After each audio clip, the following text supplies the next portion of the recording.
আসসালামু আলাইকুম এভরিওয়ান, আপনাদের সবাইকে আবার ওয়েলকাম জানাচ্ছি আমার চ্যানেলে নতুন একটি কেকের রেসিপি দেখার জন্য। আজকে আমি আপনাদেরকে দারুণ মজার একটি বেকারি স্টাইলে লেমন কেক তৈরি করে দেখাবো। আজকের কেকটি তৈরি করা খুবই সহজ। আশা করছি আমার আজকের বেকারি স্টাইলে লেমন কেকটি আপনাদের কাছে ভালো লাগবে। চলুন তাহলে পুরো রেসিপিটি শুরু করি। লেমন কেক তৈরির জন্য প্রথমে আমি এখানে লেবুর খোসা গ্রেট করে নেব। তাই এখানে আমি একটি লেবু নিয়েছি। এখন এই লেবুটা আমি 1 চা চামচের মতো গ্রেট করে নিচ্ছি। আর গ্রেট করার সময় অবশ্যই খেয়াল রাখবেন যাতে করে সাদা অংশ গ্রেট না হয়ে যায়, তাহলে কিন্তু কেকটা তিতা হয়ে যাবে। এখন গ্রেট করে নেওয়া হয়ে গেছে। অন্য একটি বাটির মধ্যে একটি চালনি রেখে 1 কাপ পরিমাণ দিয়ে দিচ্ছি ময়দা। আমি এখানে খোলা ময়দাটা ব্যবহার করছি। এখন ময়দাটা কিছুটা চেলে নিয়ে তারপর এখানে দিয়ে দিচ্ছি 1/2 টেবিল চামচ বেকিং পাউডার, 1/2 চা চামচ দিয়ে দিচ্ছি বেকিং সোডা। আর এই কেকের মধ্যে অবশ্যই আপনারা বেকিং সোডাটা ব্যবহার করবেন। 1 চিমটি দিয়ে দিচ্ছি লবণ। এখন এই সব কিছু উপকরণ চেলে নিয়ে চালনিটা এক সাইডে রেখে দিচ্ছি। একটি পেচুলার দিয়ে আমি সব কিছু উপকরণ ভালোভাবে মিশিয়ে বাটিটা এক সাইডে রেখে দিব। অন্য আরেকটি বাটি নিয়েছি, এখানে আমি 3টি ডিম নিয়েছি। এখন এই ডিমটা আমি সাদা অংশ থেকে কুসুমটা আলাদা করে নিচ্ছি। আর ডিমটা যেহেতু আমি এভাবে ভেঙে নিচ্ছি, তাই এখানে ডিমগুলো আমি খুব ভালোভাবে ধুয়ে নিয়েছি। আর ডিমটা ফ্রিজে ছিল, তাই আমি আধা ঘন্টা আগে বের করে নর্মাল করে নিয়েছি। আপনাদের ডিমটা ফ্রিজে থাকলে আপনারা আধা ঘন্টা আগে বের করে নর্মাল করে নেবেন।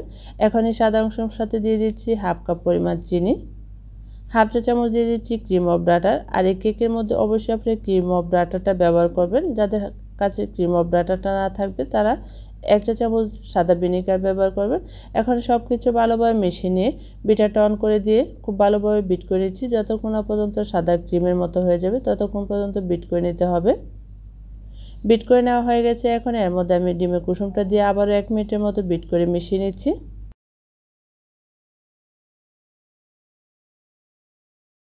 মেশানো হয়ে গেছে। এখন বিটারটা অফ করে দিয়ে 1/4 কাপ দিয়ে দিচ্ছি রান্নার তেল, 1 চা চামচ দিয়ে দিচ্ছি লেবুর রস। আর যে খোসাটা গ্রেট করে নিয়েছি সেই খোসাটা দিয়ে দিচ্ছি। 1/2 চা চামচ দিয়ে দিচ্ছি লেমন ইমালশন, 4-5 ফোঁটা দিয়ে দিচ্ছি সবুজ ফুড কালার। এখন এই সব কিছু আমি 20 সেকেন্ডের মতো মিশিয়ে নিচ্ছি। মেশানো হয়ে গেছে। এখন বিটারটা অফ করে রেখে দিচ্ছি। এখন এর উপরে আমি অল্প অল্প করে ময়দা দিয়ে তারপরে একটি পেচুলার দিয়ে খুব ভালোভাবে মিশ্রণটাকে মিশিয়ে নিচ্ছি। আর মেশানোর সময় কিন্তু বেশি তাড়াহুড়া করে মেশাতে যাবেন না, আস্তে করে মিশিয়ে নিতে হবে। খুব জোরে জোরে ফেটিয়ে মিশিয়ে নিলে ডিমের ফোমটা নষ্ট হয়ে যেতে পারে। এখন সব কিছু মেশানোর পরে যদি মনে হয় আপনাদের কাছে মিশ্রণটা কিছুটা শক্ত হয়েছে, সেক্ষেত্রে আপনারা দুধ বা পানিও ব্যবহার করতে পারেন। আমি এখানে 3 টেবিল চামচ পরিমাণ পানি দিয়ে খুব ভালোভাবে স্মুথভাবে ব্যাটারটাকে মিশিয়ে নিচ্ছি। মেশানো হয়ে গেছে।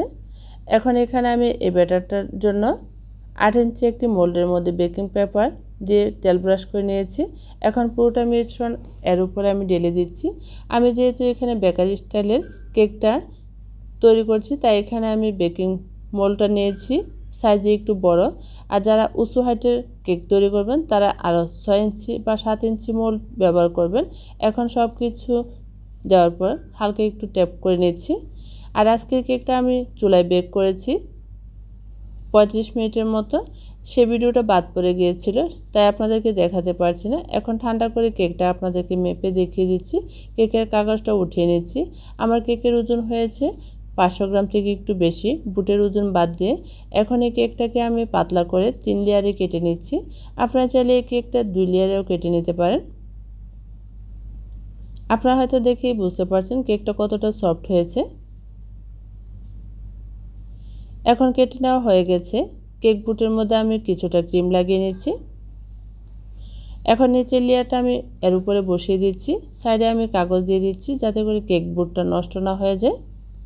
এখন এর উপরে আমি সুগার সিরাপ দিয়ে দিচ্ছি। আমি এখানে 3 টেবিল চামচ চিনির মধ্যে 1/4 কাপ গরম পানি দিয়ে সুগার সিরাপটা তৈরি করে ঠান্ডা করে নিয়েছি।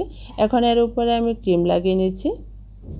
আর আজকের ক্রিমটা আমি সাদা প্যাকেটের হুইপ ক্রিমটা ব্যবহার করছি 1 কাপের মতো। এখন এর উপরে আমি দ্বিতীয় লেয়ারটাও বসিয়ে দিচ্ছি। একইভাবে এর উপরে আমি সুগার সিরাপ দিয়ে দিচ্ছি। এখন এর উপরে আমি ক্রিম লাগিয়ে নিচ্ছি। এখন আমি উপরের লেয়ারটাও বসিয়ে দিচ্ছি। একইভাবে এর উপরে আমি সুগার সিরাপ লাগিয়ে নিচ্ছি। এখন আমি প্যালেট নাইফের সাহায্যে সাইডের ক্রিমটাকে সমান করে নিচ্ছি। এর উপরে আমি ক্রিম দিয়ে পুরোটা কেককে কভার করে নিয়েছি। এখন প্যালেট নাইফের সাহায্যে ক্রিমটাকে আমি ভালোভাবে ফিনিশিং দিয়ে নিচ্ছি। কেকটাকে পুরোটা ফিনিশিং দেওয়ার পর তারপরে আমি কাগজটা উঠিয়ে নিয়ে এই কেকটাকে আমি 20 মিনিটের মতো নর্মাল ফ্রিজে রেখে দিব ক্রিমটা সেট হওয়ার জন্য।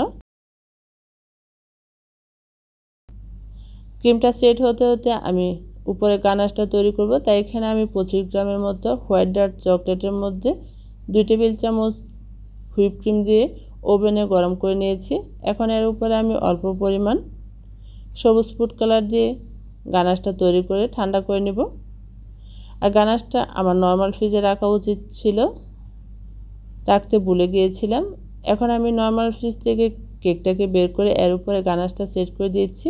গানাশটা কিন্তু আমার পাতলা হয়েছে, আর যদি আমি নর্মাল ফ্রিজে রেখে দিতাম তাহলে কিন্তু গানাশটা আরও কিছুটা ঘন হতো। এখন গানাশটা পুরোটা কেকের উপরে সেট করে দিয়ে আমি আবারও 20 মিনিটের মতো নর্মাল ফ্রিজে রেখেছিলাম।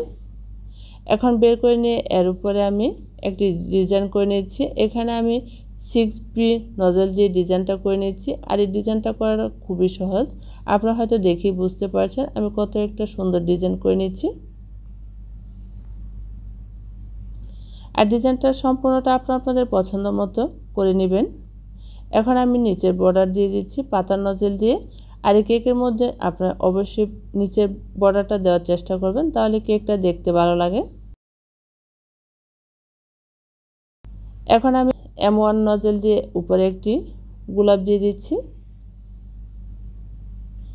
এর উপরে আমি চকলেট টপার দিয়ে দিচ্ছি। আর এই চকলেট টপারের সহজ একটি রেসিপি আমার চ্যানেলে কিছুদিন আগে আপলোড দিয়েছি, সেই ভিডিও লিঙ্কটা আমি এই ভিডিও ডেসক্রিপশন বক্সে দিয়ে রাখবো, আপনারা চাইলে দেখে নিতে পারেন। এর উপরে আমি চেরি বসিয়ে দিচ্ছি। এখন এর উপরে আমি ছোট ছোট স্প্রিঙ্কেল দিয়ে দিচ্ছি। স্প্রিঙ্কেলটা দেওয়ার কারণে কেকটা আরও দেখতে ভালো লাগছে। এখন এই কেকটা আপনাদেরকে মেপে দেখিয়ে দিব আমার কেকটা কতটুকু ওজন হয়েছে। আমার কেকের ওজন হয়েছে 2 পাউন্ড, বুটের ওজন বাদ দিয়ে। এই কেকটা আমি একজনকে গিফট করেছি, তাই আপনাদেরকে কেটে দেখাতে পারছি না। আশা করছি আমার আজকের এই সহজ কেকের রেসিপিটি আপনাদের কাছে ভালো লেগেছে। আর যারা এখন আমার চ্যানেলটি সাবস্ক্রাইব করেনি প্লিজ আমার চ্যানেলটি সাবস্ক্রাইব করে নেবেন। আর যারা করেছেন তাদেরকে অসংখ্য ধন্যবাদ। সবাই ভালো থাকবেন, সুস্থ থাকবেন। আল্লাহ হাফেজ।